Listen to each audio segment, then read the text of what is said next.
wabarakatuh. Salam dan bahagia Bapak Ibu Guru Penggerak. Perkenalkan, saya Nini Eka Widya Estuti, calon guru penggerak Angkatan 8 dari Kabupaten Bintan. Pada video kali ini, saya akan memaparkan tentang kesimpulan dan refleksi pemikiran Ki Hajar Dewantara, modul 1.1, koneksi antar materi.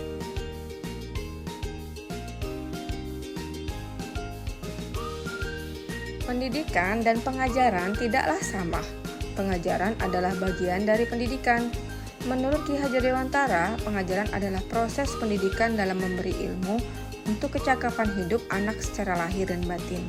Sedangkan pendidikan pada hakikatnya adalah menuntun atau memberi tuntunan terhadap segala kekuatan kodrat yang dimiliki anak agar ia mencapai keselamatan dan kebahagiaan setinggi-tingginya, baik sebagai manusia maupun sebagai anggota masyarakat. Pendidikan menciptakan ruang bagi murid untuk bertumbuh secara utuh agar mampu memuliakan dirinya dan orang lain, serta menjadi mandiri.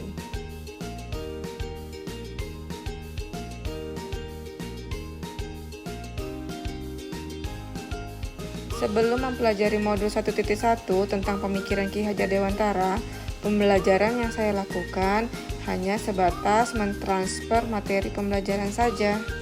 Saya menganggap ketuntasan penyampaian materi itu lebih penting daripada memahami karakteristik anak.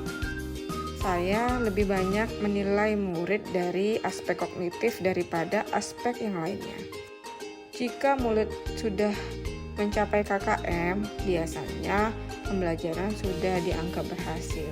Dan itu, saya pun beranggapan bahwa murid hanya sebagai objek dari pembelajaran.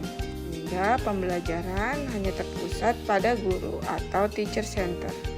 Sebelumnya, saya juga kurang memperhatikan apakah murid sudah benar-benar paham dengan materi yang sudah saya sampaikan.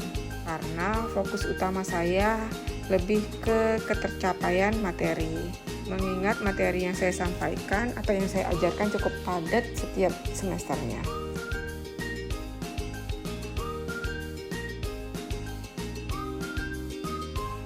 Namun, setelah saya mempelajari modul 1.1 tentang pemikiran Ki Hajar Dewantara, saya menyadari bahwa apa yang saya pikirkan dan yang saya lakukan itu selama ini tidak tepat. Seharusnya saya melakukan proses pembelajaran secara menyeluruh.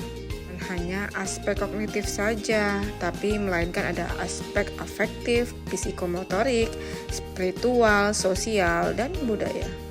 Bukan sebagai objek pembelajaran, melainkan sebagai subjek pembelajaran. Artinya, murid diberikan kebebasan berekspresi, mengemukakan pendapat, dan berkreasi. Guru seharusnya harus sebagai fasilitator dalam proses pembelajaran. Guru pun juga harus ikhlas, penuh kesabaran dengan segala ketulusan hati. Terwujud pembelajaran yang menyenangkan, sehingga pembelajaran dapat berpusat kepada murid. Dan itu saya juga harus mempelajari karakteristik murid. Nah, setiap anak itu dilahirkan unik dengan kelebihan dan kekurangannya masing-masing. Saya harus menghargai setiap karakter murid, berikan kesempatan untuk mereka tumbuh sesuai dengan kodratnya.